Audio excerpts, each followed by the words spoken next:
Hey guys, good afternoon. So ఈ రోజు lunch ఏంటో చూసేద్దాము తొందరగా. టట్టడాయ్, పనసకాయ పులావ్.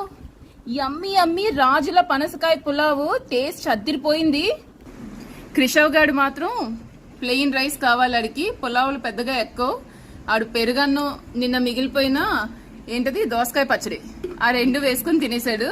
ఇక్కడ కృషిక యాజ్ యూజువల్ దానికి అల్సర్ ఉంది కాబట్టి మౌత్ లోని దోశ విత్ పాలు. అండ్ నా స్పెషల్ వేడి పనసకాయ పులావ్.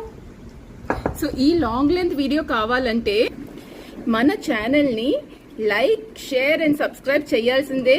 ఫ్యామిలీ వ్లాగ్స్ ఛానల్లో పెట్టేస్తున్నాను. రాజుగారి పనసకాయ పులావ్ డిఫరెంట్ స్టైల్లోని కంపల్సరీ వాచ్ చేసి ఎలా ఉందో చెప్పండి.